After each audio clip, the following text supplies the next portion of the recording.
తాకట్లో ఉన్న మీ బంగారాన్ని విడిపించి ఆ రోజు ఆన్లైన్ రేటుకి కొంటాం. Sharma gold company. నమస్కారం అండి, సుమన్ టీవీకు స్వాగతం. నేను గీతాంజలి. ప్రస్తుతం మనతో పాటు ఉన్నారు దరహాస్ పాలకొల్లు, ప్రవచనకర్త, భక్తి తత్వవేత్త. వారి మాటల్లో రామాయణం గురించి తెలుసుకుంటూ ఉన్నాము. ఎందుకు మనం అసలు రామాయణం చదవాలి, రామాయణం మనకి ఏం చెబుతోంది, రాముడిని ఆదర్శవంతుడిగా ఎందుకు మనం తీసుకోవాలి, అసలు వారి అడుగుజాడల్లో మనం ఎందుకు నడవాలి, వారి నుంచి ఏం నేర్చుకోవాలి తెలుసుకుందాం. గురువుగారి మాటల్లో విన్నాం.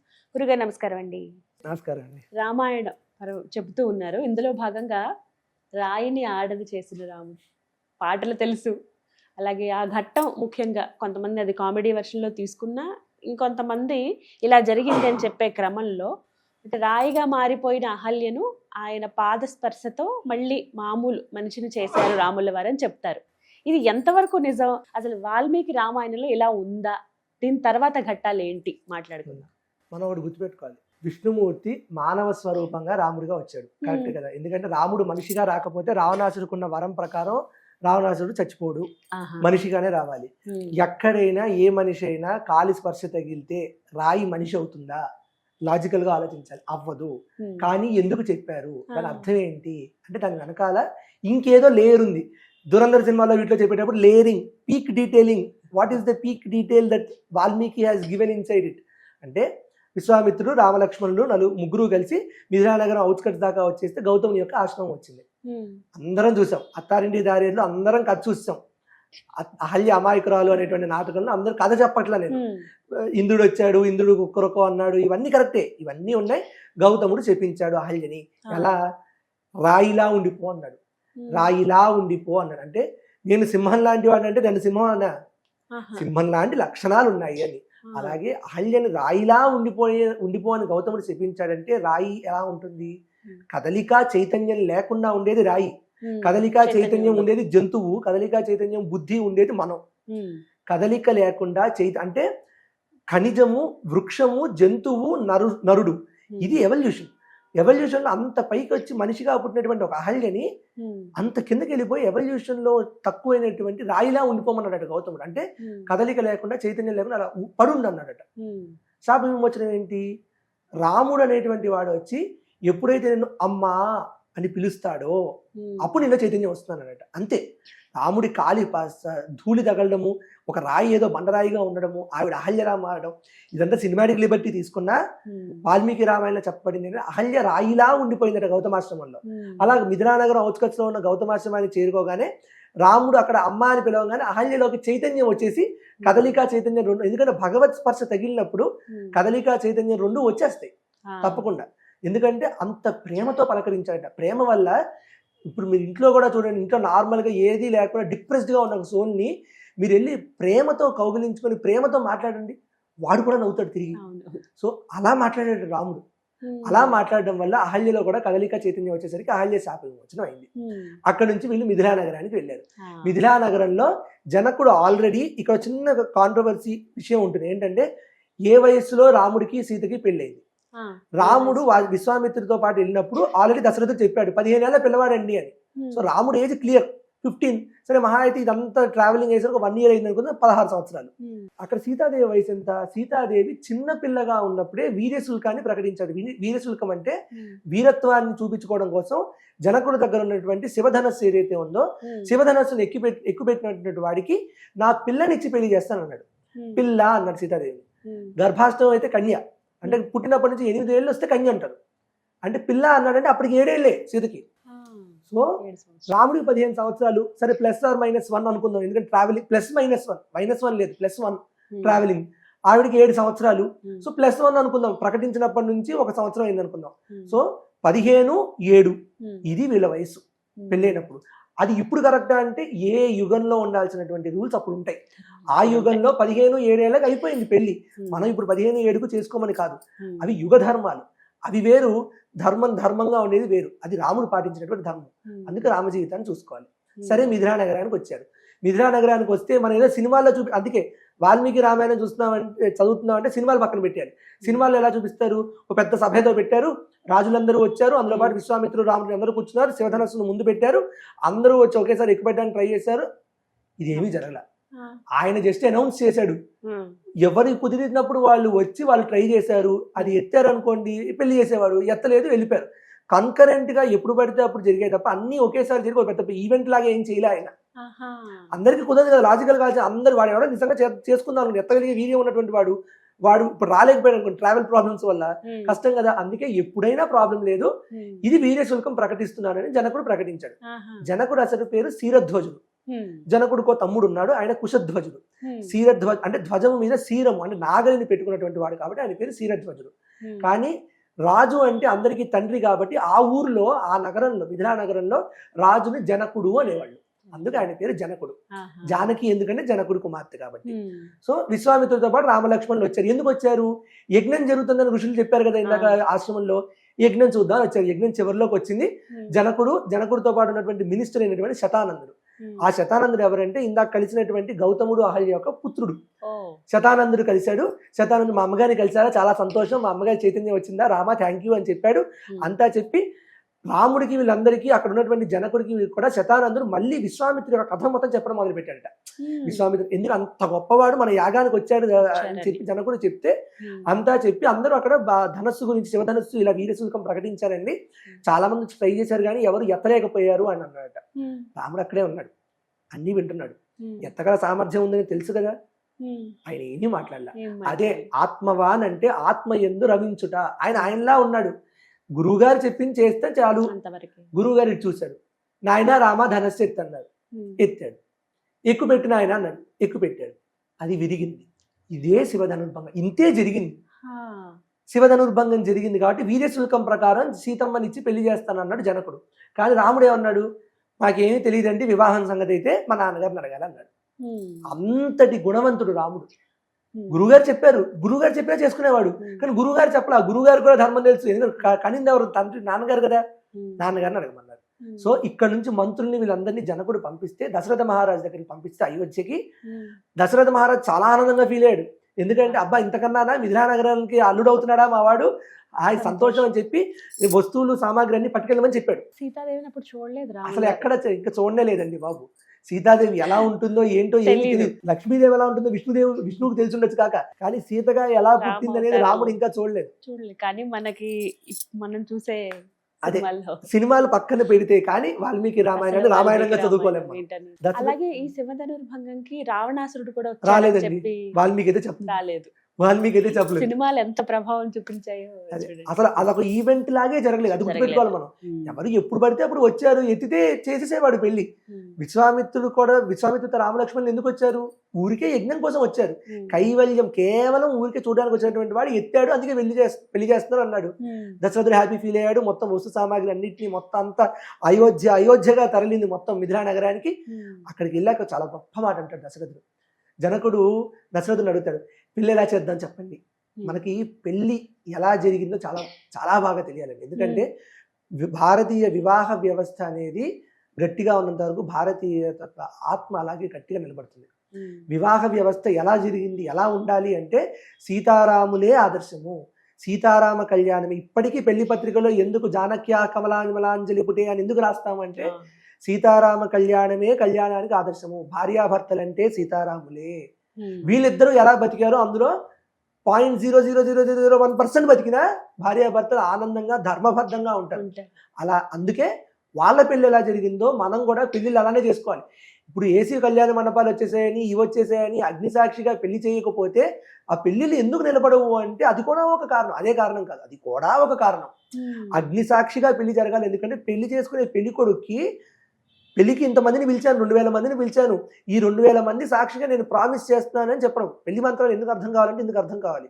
ఏమడుగుతారు మా మామగారు, ధర్మేచ నాతి చరితవ్య, అర్ధేచ నాతి చరితవ్య, కామేచ నాతి చరితవ్య, నా కూతుర్ని దాటకుండా ధర్మంలోను అర్థంలోను కామంలోను ఉంటావా అని పెళ్లికొడుకుని అడిగితే పెళ్లికొడుకు నాతి చరామి అని 3 సార్లు ప్రామిస్ చేస్తాడు. దాటి వెళ్ళను అని ప్రామిస్ చేస్తాడు. ఆ ప్రామిస్ ఇంతమంది ముందు నేను చేస్తున్నాను అనే విషయం వాడికి గుర్తుంటే వాడు ఎందుకు బ్రేక్ చేస్తాడు ఆ ప్రామిస్ ని? డైవర్స్లు ఎందుకు అవుతున్నాయి?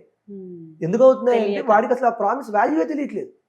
పోనీ ఈ 2000 మంది వాడు ఏదైనా డెస్టినేషన్ వెడ్డింగ్ చేసుకున్నాడు అనుకోండి, ఆ వాడు ఏమైనా చూసానా పెట్టానా వాడు ఇక్కడికి వస్తాడా లేదా నేను డైవర్స్ చేసుకోవచ్చు అన్నాడు అనుకోండి, అలా అనకుండా అగ్నిసాక్షిగా పెళ్లి చేసుకోవాలి. అగ్ని ఎక్కడైనా ఉంటుంది, అగ్ని ప్రపంచంలో మొట్టమొదటి పుట్టినదే కదా.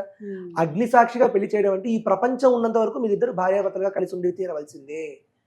అగ్ని సాక్షిగా ప్రమాణం చేయించుకుంటారు. It's promise. ఎలా బ్రేక్ చేస్తావు బ్రో? ఒక ప్రామిస్ ని బ్రేక్ చేసి, అంటే under law if you are perjuring you are a criminal. The same way when there is witness of Agni, నువ్వు ప్రామిస్ చేస్తున్నావు, నీ మామగారికి ప్రామిస్ చేసి నువ్వు అంతమంది ముందు అగ్ని ముందు నువ్వు వెళ్ళి పెళ్లి చేసుకుంటున్నావు అని చెయ్యి పట్టుకున్నావు అంటే ఆ చెయ్యి ఎలా వదులుతావు నువ్వు? వదలాలి అంటే దమ్ము లేక ధైర్యం ఉండి, అంతే భయం వచ్చేయాలి. చచ్చినట్టు కలిసి ఉండడం కాదు. ప్రేమ ఎలా వెతుక్కోవాలా వెతుక్కుంటే దొరుకుతుంది. సీతారాములు అలా ఉన్నారు. సీతారాములు ఆదర్శమైనటువంటి దంపతులను ఎందుకు అంటున్నానంటే వాళ్ళ వివాహం ఇలానే జరిగింది. వివాహంలో అన్ని ఈవెంట్స్ కూడా అలానే జరగాలి. దశరథుడు వచ్చినప్పుడు ఏమన్నాడు జనకుడితో, మీకు నచ్చినట్టుగా చేయండి, ఎందుకంటే మీరు మాకు పిల్లని ఇస్తున్నారు, అంటే మీరు ఇచ్చేవాళ్ళు మేము తీసుకునేవాళ్ళు, తీసుకునేవాడు ఎప్పుడు తక్కువే కదా, సో మీ ఇష్టం ఎలా చేస్తారో చేయండి అన్నాడు. అంత గొప్పటి మాట మాట్లాడితే మొట్టమొదటిగా ఏం జరిగిందంట, కన్యావరణం జరిగిందట. కన్యావరణం అనేది ఇప్పటికి పెళ్లిలో చాలా మంది చేయడం మానేశారు. కన్యావరణం అంటే పెళ్లి కొడుకు సైడు పెళ్లి కూతురు సైడు ప్రవర చెప్పడం. ప్రవర చెప్పాలనుకోండి, అంగీరస భారస్పతి భారద్వాజ త్రయార్షే ప్రవరాన్విత అని చెప్పుకుంటాం కదా. అంటే అర్థం ఏంటి? కన్యావరణంలో ఇప్పటికీ కూడా ఫలానా వారి వంశము, రఘుకుల తిలక అంటాం. కులము అంటే క్యాస్ట్ అనేటువంటి దిక్కుమాలిన ఇంగ్లీష్ ట్రాన్స్లేషన్స్ మనం పక్కన పెట్టేసేయాలి. రఘుకుల తిలక అంటే రఘు అనేటువంటి క్యాస్ట్ నుంచి పుట్టినటువంటి వాడు కాదు కదా. రఘుకులము అంటే రఘువంశము నుంచి పుట్టినటువంటి వాడు. రఘువంశ తిలకుడు ఎవడు? రాముడు. రఘుకుల తిలక, యదుకుల నందన అంటే కృష్ణుడు. అలా ఈ ఇటుపక్కన ఉన్నటువంటిది అటుపక్కన ఉన్నటువంటిది ప్రవర చెప్తాడు. అంటే ఫలానా వాడి పుత్రుడు, ఫలానా వాడి పౌత్రుడు అంటే మనవాడు, ఫలానా వాడి ప్రపరౌత్రుడు ముని మనవాడు. అలా అట్లీస్ట్ మనం ఇప్పుడు చెప్పుకుంటే అటుపక్కన వాళ్ళు కూడా చెప్పి ఇలాంటి వాళ్ళ వంశంలో పుట్టినటువంటి వాడికి, ఇలాంటి వాళ్ళ వంశంలో పుట్టిన ఈ అమ్మాయికి వివాహం చేద్దాం అనుకుంటున్నాను, ఓకేనా అని కన్యావరణం జరిగిందట. అలా కన్యావరణం జరగడానికి ఇటు పక్కన విశ్వామిత్రుల వారు ఈయన గురించి చెప్పాలి కదా, రాముడి గురించి చెప్పడానికి మొత్తం రఘువంశాన్ని బ్రహ్మ దగ్గర నుంచి మొదలుపెట్టారట. అక్కడి నుంచి చెప్పడం మొదలుపెట్టి వంశాన్ని వర్ణిస్తున్నారట. ఇది ఎందుకు తెలియాలి అంటే, వంశంలో ఎంత గొప్ప వాళ్ళు ఉన్నా ఆ వంశం మొత్తము కూడా మళ్ళీ రాముడు ఆ మొత్తం వంశాన్ని ఉద్ధరించినటువంటి రఘువంశోద్ధారక అంటారు కదా. అంత గొప్ప వాళ్ళని కూడా తలదన్నేంత ధర్మమూర్తి అయిన అనేది మనకు తెలియాలి. ఎక్కడి నుంచి మొదలు పెట్టాడట? బ్రహ్మ దగ్గర నుంచి మొదలు పెట్టాడట. బ్రహ్మకు మరీచి, చాలా మంది పుట్టారు, మరీచి కూడా పుట్టాడు. మరీచి నుంచి కశ్యప ప్రజాపతి పుట్టాడట. కశ్యప ప్రజాపతికి వివస్వంతుడు పుట్టాడట. వివస్వంతుడు అంటే ఎవరో కాదండి, సూర్యుడు. మనకు డౌట్ వస్తుంది, రామాయణం ఎప్పుడు జరిగింది అనే డౌట్ వస్తుంది. ఎప్పుడు జరిగింది అనే డౌట్ ని రామాయణంలో వాల్మీకి ఆల్రెడీ అక్కడ ఈ రఘువంశం లీనియేజ్ చెప్పేస్తున్నాడు ఆల్రెడీ. వివస్వంతుడికి మనువు పుట్టాడు. అంటే వివస్వంతుడు అంటే సూర్యుడు. సూర్యుడికి వివస్వంతుడు అనే పేరు ఉంది కాబట్టి వివస్వంతుడు అనే పేరుతో ఏదో చెప్పాడంటే ఆయనకు పుట్టినటువంటి మనువే వైవస్వత మనువు. ఇప్పుడు మన సంకల్పం చెప్పుకుంటాం కదా, వైవస్వత మన్వంతరే కలియుగే అని. సో ఈ వైవస్వత మన్వంతరంలోనే రామాయణం జరిగింది. కానీ ఈ మహాయుగంలో జరగల. ఒక కలియుగము, ద్వాపర యుగము, త్రేతాయుగము, సత్యయుగం కలిపితే ఒక యుగం. ఇలాంటివి 70 కలిపితే ఒక మహాయుగం. ఇలాంటి మహాయుగాలు 14 కలిపితే ఒక మన్వంతరం. ఆ మన్వంతరాలన్నీ కలిపితే, అలాంటివి కలిపితే ఒక బ్రహ్మకో పగలు రాత్రి, బ్రహ్మకో కల్పం. ప్రతి కల్పంలోనూ రామాయణం జరిగింది. మనకు జరిగినటువంటి వాల్మీకి రామాయణం ఏదైతే ఉందో ఈ వైవస్వత మన్వంతరంలోనే జరిగింది అనే విషయాన్ని ఆయన ఆల్రెడీ ఆ వంశం లీనియేజ్ చెప్తూ అర్థం చేశాడు. సో టైం లైన్స్ ఎక్కడో వెతుక్కోవాల్సిన పనుల వాల్మీకి చెప్తే తెలిసిపోతుంది, వాల్మీకి రామాయణం చదివితే అర్థమైపోతుంది. సో బ్రహ్మకు మరీచికి కశ్యపుడు, కశ్యపుడికి వివస్వంతుడికి మనువుకి ఇక్ష్వాకుడికి కుక్షికి వికుక్షికి బాణుడికి అనరణ్యుడు అనే పేరు ఎందుకు వచ్చింది అంటే అరణ్యాలన్నింటినీ వదిలేశాడట, అరణ్యాలను పరిపాలించలేదట. అలా అరణ్యాలను పరిపాలించకపోవడం వల్ల ఆయన అనరణ్యుడు అని పేరు వచ్చింది. ఎందుకు ఇంపార్టెంట్ అంటే అలా అరణ్యాలను వదిలేయడం వల్లే అరణ్యాల్లోంచి వేరే వాళ్ళు వచ్చి ఆక్రమించుకోవడం మొదలు పెట్టారట. అంటే బార్డర్స్, అరణ్యాలంటే బార్డర్స్. అలా అనరణ్యుడు తర్వాత పృథు మహారాజు తెలుసు. పృథు మహారాజుకి త్రిశంకుడు పుట్టాడు. త్రిశంకుడికి దుందుమారుడికి యవనాశుడు పుట్టాడు. పృథువు, త్రిశంకుడు, దుందుమారుడు, యవనాశుడు, మాంధాతకి సుసంధికి ధ్రువసంధికి భరతుడికి అసితుడు పుట్టాడట. ఈ అసితుడు పుట్టినప్పుడు ఈ వంశంలోనే అసితుడు మొత్తం రాజ్యాన్ని కోల్పోయి కైలాస పర్వతానికి, మొత్తం హిమవత్ పర్వతానికి వెళ్ళిపోతే ఆయనకి ఇద్దరు భార్యల్లో ఒక పేరు, పెద్ద ఆవిడ పేరు కాళింది. ఇద్దరు గర్భవతులు, అసితుడు చనిపోయాడు. ఇద్దరు గర్భవతులు. ఆ పెద్ద ఆవిడికి ఎక్కడైనా మంచి పురుషోత్తముడు పుట్టేస్తాడేమో అని చెప్పేసి ఈ చిన్న ఆవిడకి విషం ఇచ్చిందట. ఆవిడ వెళ్ళిపోయి కంగారు పడిపోయి భృగు మహర్షి దగ్గరికి వెళ్ళిపోయి ఏం చేయమంటారంటే, ఏం పర్వాలేదమ్మా, నీకు పుట్టేవాడు పురుషోత్తముడు, కాకపోతే విషంతో పాటు పుడతాడు, విషం తాగాడు కాబట్టి విషంతో పాటు కలిసి పుడతాడు, పర్వాలేదంటే అలా గరణంతో పాటు పుట్టాడు కాబట్టి ఆ అసితుడు భార్య అయినటువంటి కాళిందికి పుట్టినటువంటి వాడే సగరుడు. సగరుడి యొక్క కొడుకు అసమంజసుడు. సగరుడికే మొత్తం 2 భార్యలు ఉన్నారు. ఒక ఆవిడకేమో 60,000 మంది పుట్టారు, ఇంకో ఆవిడకేమో అసమంజసుడు పుట్టాడు. ఈ 60,000 మంది కూడా కపిలుడి యొక్క ఆ కంటి యొక్క చూపుకి ఈ 60,000 మంది దగ్ధమైపోయి మొత్తం భస్మరాశి అయిపోయాడు. ఆ అసమంజసుడికి పుట్టినటువంటి వాడే అంశుమంతుడికి దిలీపుడికి భగీరథుడు. ఆ భగీరథుడే ఆ పైనుంచి గంగని పట్టుకొచ్చి అక్కడ 60,000 మంది చనిపోయారు కదా, భస్మం అయిపోతే ఆ భస్మరాశి మీద నుంచి గంగ పారేలా చేసి వాళ్ళందరికీ కూడా ఉన్నత లోకాలు, ఊర్ధ్వలోకాలు ఇచ్చేలాగా చేశాడనమాట. అలా భగీరథుడు పుట్టాడు. భగీరథుడికి కకుత్సుడికి రఘువుకి కల్మాషపాదుడికి శంఖన మహారాజుకి సుదర్శనుడికి అగ్నివర్ణుడికి శీఘ్రుడికి మరువుకి ప్రశుశ్రవుడికి అంబరీషుడికి నహూషుడికి యయాతి నాభాగుడు, యయాతికి అజుడికి దశరథ మహారాజుకు రాముడు. ఇటువంటి రఘువంశంలో పుట్టినటువంటి రాముణ్ణి నిమి వంశంలో పుట్టినటువంటి అక్కడ మొత్తం ఆ వంశం అంతా చెప్పి ఆ వంశంలో హస్వరోముడు, స్వర్ణరోముడు, మహారోముడు వీళ్ళందరికీ పుట్టినటువంటి క్షీరధ్వజ కుశధ్వజులైనటువంటి మీ ఇద్దరికి కుమార్తెలైనటువంటి క్షీరధ్వజ కుమార్తె అయినటువంటి సీతమ్మకు ఇచ్చి వివాహం చేయడము సమ్మతమేనా అని ఇద్దరిని అడగడమే కన్యావరణం. ఇద్దరు సమ్మతమే అన్నారు. కన్యావరణం జరిగిన రోజు ఆ రోజు మఖ నక్షత్రం నడుస్తుంది. మఖ నక్షత్రం రోజు ఓకే అనుకున్నాను. ఆ రోజు నుంచి 3వ రోజు ఉత్తరా ఫాల్గుణ నక్షత్రంలో అభిజిత్ లగ్నం రోజు పెళ్లి జరగాలని వివాహం నిశ్చయించారు. మఖ నక్షత్రం రోజు నాంది శ్రాద్ధం చేశారు. ఇప్పటికీ చేస్తారండి. నాంది శ్రాద్ధం అంటే పితరులను గుర్తు తెచ్చుకుని పితరులకు శ్రాద్ధ కర్మ చేయాలి. వీరేంటండి పెళ్లిలో తదిన మంత్రాలు చదువుతానంటారు. కానీ పితరులకు శ్రాద్ధం అంటే శ్రద్ధతో చేయనది. పితరులకు శ్రాద్ధం అర్పించకుండా వివాహాలను మొదలు పెట్టరు. ఇప్పటికీ విషయం తెలిసినటువంటి వాళ్ళు నాంది శ్రాద్ధం చేస్తారు. పితరులను ముందు తర్పణాలు విడిచి దాని తర్వాత వివాహం చేసుకుంటారు. అలా ఆ రోజు నాంది శ్రాద్ధం చేశారట దశరథుతో పాటు రామలక్ష్మణులు వీళ్ళందరూ కూడా. ఆ నెక్స్ట్ రోజు మధ్యలో గ్యాప్ ఉంది కదా, ఆ గ్యాప్ లో ప్రతి పిల్లవాడికి 4 పెళ్లి అవుతుంది కదా, 4 పెళ్లి అవుతుంది కదా, ప్రతి పిల్లవాడి పెళ్లి అవుతుంది కదా, ఒక్కొక్క పిల్లవాడి పెళ్లికి 1,00,000 గోవులు, ఒక్కొక్క గోవుకి 2 కొమ్ములకి కూడా బంగారు తాపడాలు వేసి ఉన్నాయి. ఒక గోవుతో పాటు సవత్స గోదానము అంటారు. గోవుతో పాటు ఒక దూడ, ఆ పాలు పట్టుకోవడానికి ఒక కంచు పాత్ర, ఇవన్నీ అక్కడ ఉన్నటువంటి బ్రాహ్మణులకి దానం చేశాడు దశరథుడు. అన్ని గోదానాలు చేసి, సౌభాగ్యం కోసం గోదానాలు చేసి మరుసటి రోజున వివాహం చేయడం మొదలుపెట్టారు. మనందరికీ చాలా క్వశ్చన్ ఉంటుంది, 2 బ్రహ్మచారులు ఒకే రోజు ఇంట్లో ఉండకూడదండి, లేదా 4 పెళ్లిళ్ళు 2 పిల్లలకు ఒకేసారి పెళ్లి చేయకూడదని ఎవరు చెప్పాడు? రామాయణాన్ని మించిన ప్రామాణికం లేదు. దశరథుడు అంతటి వాడు, ధర్మం తెలిసిన వాడు, వశిష్ఠుడు, విశ్వామిత్రుడు లాంటి వాళ్ళు ఉన్నప్పుడు రామ, లక్ష్మణ, భరత, శత్రుఘ్నుని అందరికీ ఒకేసారి పెళ్లి చేశాడు కదా. సో రామాయణం తప్ప వేరేది ఏది ప్రపంచంలో ప్రామాణికం లేదు కాబట్టి చెయ్యొచ్చు. సో రాముడికి సీతనిచ్చి పెళ్లి చేశాడు, లక్ష్మణుడికి ఊర్మిళనిచ్చి పెళ్లి చేశాడు. ఎందుకంటే అప్పటికే సీతాదేవి పుట్టిన తర్వాత జనకుడికి అంటే క్షీరధ్వజుడికి జనకుడి భార్య అయినటువంటి సునయనకి ఒక పిల్ల పుట్టింది. ఆవిడే ఊర్మిళాదేవి. వీళ్ళిద్దరూ పుట్టారు. వీళ్ళేమో క్షీరధ్వజుడు కుమార్తెలు. కుశధ్వజుడు కుమార్తెలు 2, మాండవి, శృతకీర్తి.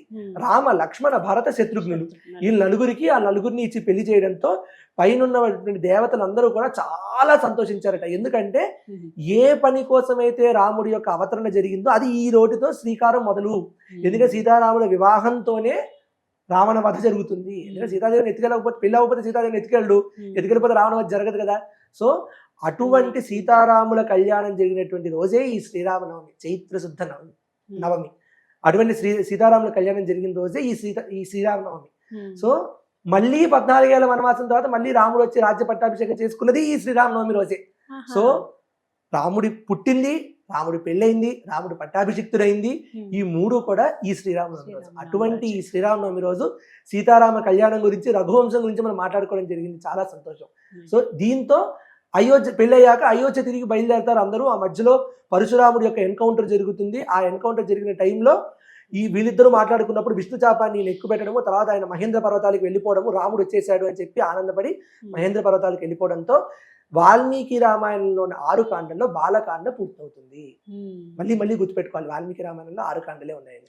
ఇలా రాముడి దయ వల్ల, మా గురుదేవులైనటువంటి ఎక్రాల కృష్ణమాచార్య గారి దయ వల్ల ఆయన ఇచ్చినటువంటి 4 మాటల్ని ఇలా ఇంత పెద్ద ప్లాట్ఫామ్ లో చెప్పుకోవడం జరిగింది, మీకు చెప్పుకోవడం జరిగింది. చాలా సంతోషం అండి. Thank you. వీలు కుదిరినప్పుడు మిగతా కారణాలు కూడా ఖచ్చితంగా డిస్క్రిప్టివ్ గా మాట్లాడుకుందాము. ఎందుకంటే ఇది సందర్భోచితంగా ఇప్పటివరకు ఇది సమంజసమేమో, కానీ మామూలుగా కూడా అందరికీ తెలియాలి అవును, అనే ఉద్దేశంతో మిగతావన్నీ కూడా మీ మాటల్లో వినాలనుకున్నాం. ఖచ్చితంగా. మళ్ళీ సమయం దొరికినప్పుడు ఖచ్చితంగా ఇలా ప్రతి ఒక్క అంశం కూడా, ప్రతి ఒక్క కాండం గురించి విపులంగా మాట్లాడుకుంటాం. ఖచ్చితంగా అండి. థ్యాంక్ యూ గురుగారు. నమస్కారం. వాసుదేవ.